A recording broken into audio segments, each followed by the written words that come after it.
artists that I signed. Two of my artists. Two Damn, you been not playing. A little dude named Rollo, and another one named No Cap. They actually hard. So I guess at one point, Lil Baby signed you, or no? Nah, I didn't sign Lil Baby.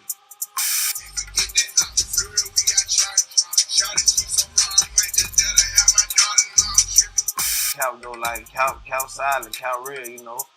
But Rollo, he rap, he got good music and shit like that, but he be too many racks, like, you know. You ain't changing up on Rollo, but we probably gotta get it loose. As long as he stick around, and baby ain't gonna drop his music. Like y'all just whoop about, baby down to her, baby that. Man, they gon' play baby in this bitch. Full the other label. 1600, you wanna get on it. Hey yo, squad, what's the drill? Back with another video, man.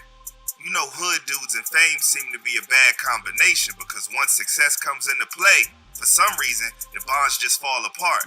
No Cap and Lil Baby was doing their thing and taking over the industry, but things went sour, and then it's all been to hell since. This beef between No Cap and Lil Baby really shows how easy one miscommunication sparks into a whole beef between camps. Now everybody and their mama on smoke. NBA and No Cap against 4PF. And what's wild, now No Cap ain't messing with NBA. Something so good just went all up in the fire. But what the hell happened? You already know we're gonna give it to y'all. So without further ado, let's skip the play and get down to business. Rap been touching base everywhere. No wonder it's the most popular genre out. In Mobile, Alabama, been bringing rappers like No Cap and Rollo Rodriguez, also known as Rollo.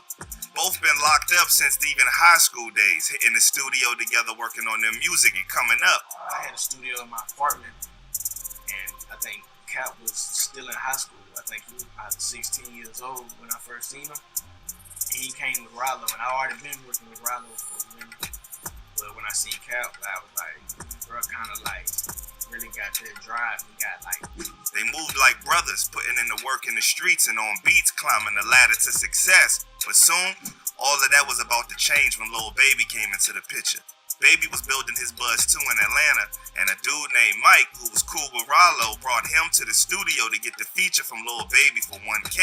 They ended up knocking out 2 songs instead, and Baby clicked with Bro, and from then on, they started rocking. Actually, Rollo discovered me in a sense. When he first started rapping, when I wanted like $1,000 for a feature, a dude named Mike brought Rollo to the studio, and he bought a feature from me for $1,000. But I liked his swag, so we ended up doing 2 songs. We did the 2 songs, I ended up getting his number. And from that day, we just... Rollo and Cap rolled together, so once Rollo and Baby good, then Cap automatically linked up too after Baby heard how hard he was. At what point did Lil Baby start coming around?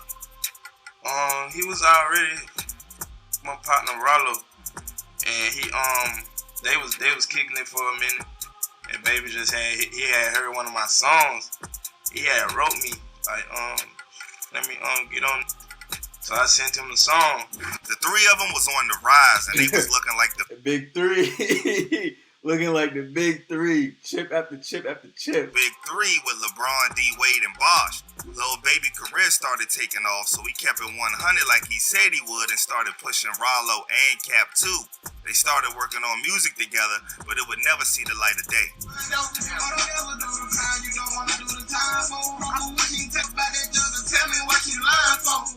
Lil Baby was getting bigger and created his own label, 4PF, also known as 4 Pockets Full, aka 40 People Foundation. That stands for 4 Pockets Full, but legally, it's like 40 People Foundation. He featured Cap on the song Reality to Dreams and Rollo on No Friends on his 2018 album Street Gossip.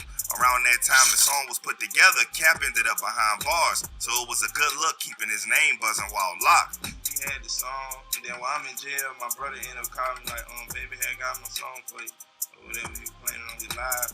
I'm like, let me hear it. I'm like, let me hear it through the jail phone. I'm like, let me hear it. So I'm hearing it, but I can't really. It looked like they were going to get signed, especially since Lil Baby said so on his Breakfast Club interview. 2 artists that I signed, 2 of my artists. Damn, you been not playing. A little dude named Rollo, and another one named No Cap. They actually hard. But No Cap denied that in the Vlad interview, saying he ain't signed to no one and is independent. So I guess at one point, Lil Baby signed you, or no? Nah, I didn't sign Lil Baby. Baby. Turns out Baby did another interview where he said at the time he was pushing them, he didn't have the money to drop a bag on them, but if they held it down, once he got big, he was going to keep his promise. And he ended up signing Rollo and dropping 150 bands on him for staying under the label. Rollo could have signed with anybody for money. Right. He was on some shit like, I'm just saying, Baby. And I wasn't rapping like that, so I definitely ain't giving him money. Right. You feel what I'm saying? I know how that go. Right. I'm saying, like give you my money, like invest my money. Like, I'm telling you, straight up, I don't know. I'm like, I don't even know how to. Right. You feel what I'm saying? Just like run with me, like you my artist. I'm gonna figure it out. Like, Yeah. but I'm gonna figure it out. Right.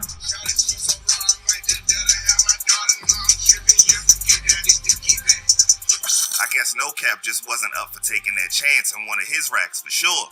And I can't really blame him after so many rappers was getting screwed over. Still, it appeared that they were real enough to not get into it over that. No Cap was still chilling with Rollo after him signing. You could see Rollo rocking the 4PF chain while they was kicking it. In September 8th, 2019, news would hit the net of the cops looking for No Cap in relation to a situation where he pulled up at a house and up the pole, sending residents scattering. Asking for your help to find a local rapper they say was the subject of this week's Fox 10 News Fugitive Files. Yeah, they say he shot up a house and there were people inside when he did it.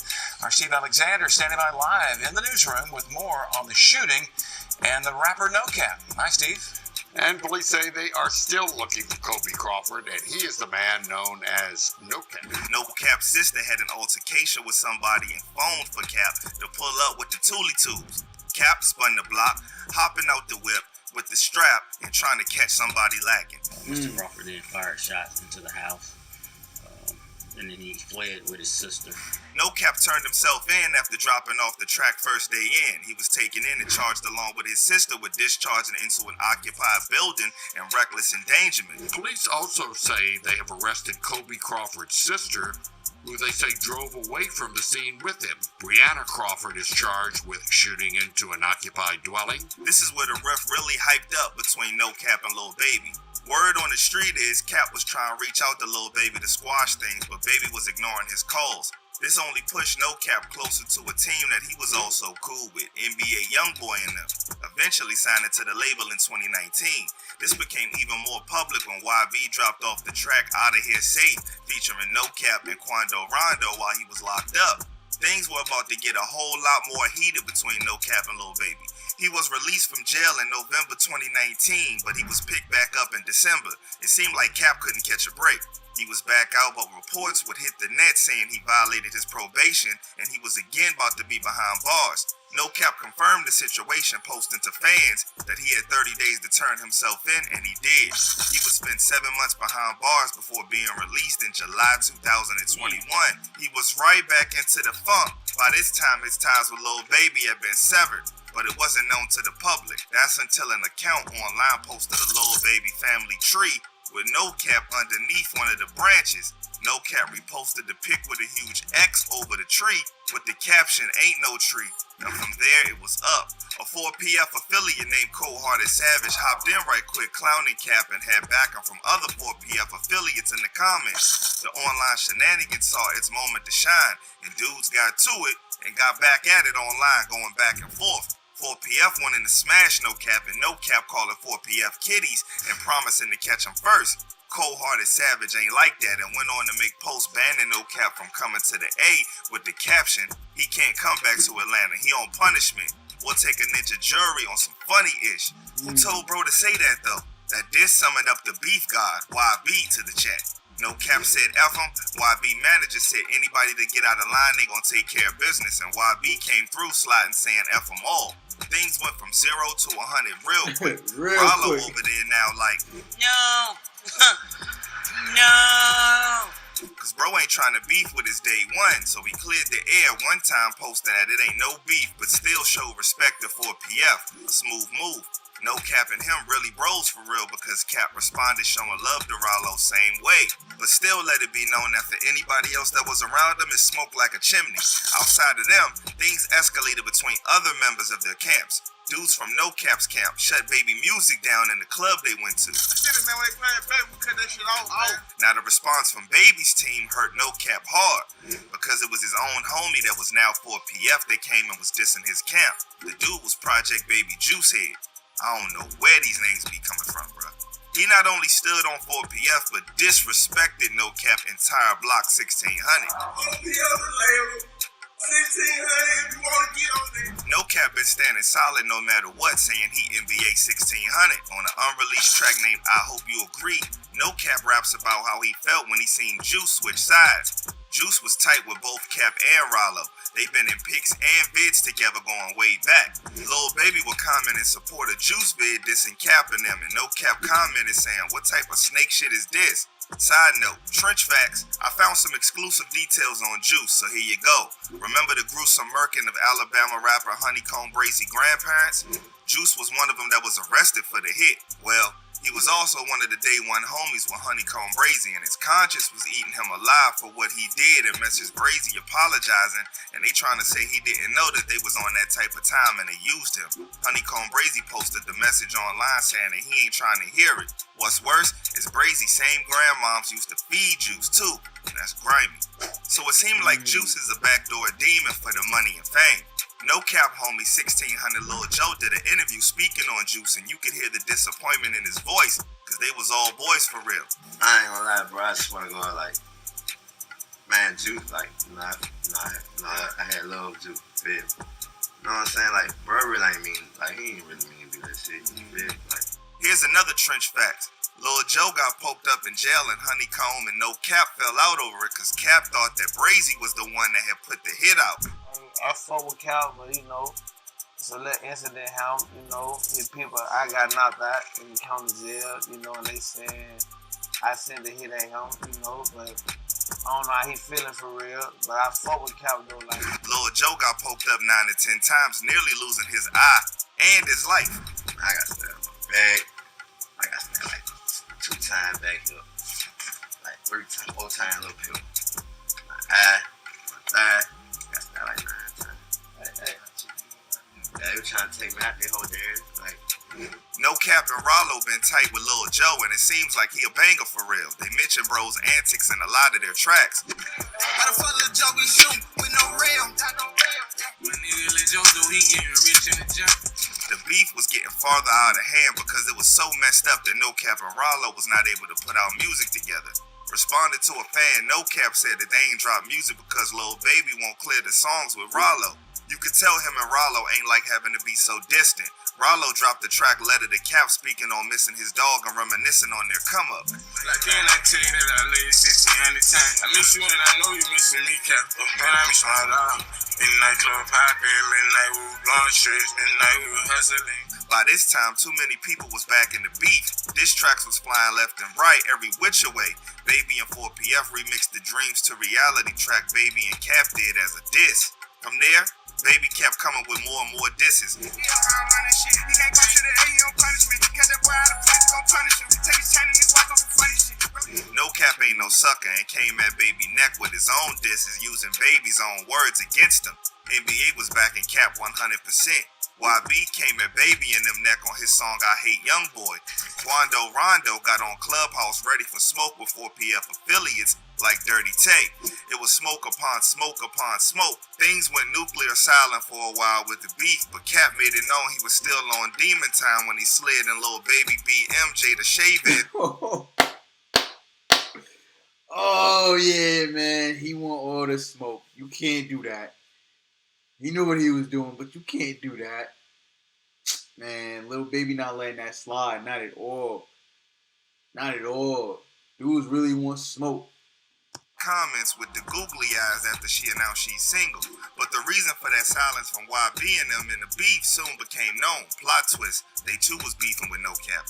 In a shocking turn of events, YB went off online on No Cap disrespecting that man and speaking down on him like he's just the son that he scolded. The YB stands would dig up old posts from No Cap of him talking down on YB, sending YB into a deeper craze. Bro was just going off. No Cap finally got a chance to say something and responded to the disrespect but handled it cool. According to Cap, YB been moving snaky with him and he tried to still keep it private and hold things down, especially with YB's legal issues and being locked. Turns out the rift was also fueled with another 2 incidents. A fan told No Cap he should do more music with YB, and he responded saying let him blow up on his own first, because he don't want nobody saying that YB was the reason. A fair answer, but YB felt some type of way about it. The next incident was when the blog started posting that Cap dissed Dirk. Around that time, YB and Dirk been going head-to-head beefing. Cap responded saying he got nothing against Dirk and dispelled rumors of dissing him. That's why YB posted his diss response to Cap. This entire thing has gotten out of hand, and No Cap is at the center of the pressure. He's a dope artist with a fan base that can carry him independently. The problem is getting out of this contract so he can do his thing and sign to a major label where he can grow even further. A simple communication between him and Lil Baby could solve all this. Sometimes dudes need to just let that ego go and put the pride aside and talk, because they was all cool at one point, so they should be able to get to a level head, especially if ain't nobody lose their life. Last April, No Cap dropped his debut on the NBA label, Mr. Crawford. Then in December, he dropped his second NBA label project, The Main Bird. At least he can still release music, and him and Rollo continue to be brothers. So that's one positive in all of this. Okay, so the relationship still there with you and Rollo? Yeah, for sure. You know, like, on their side, I'm on my side. Whatever internet shit, I'm guessing that's about nothing then. Ain't about nothing. So there you have it. Thanks for kicking it with your boy. Appreciate the love and support. I'll catch y'all in the next one.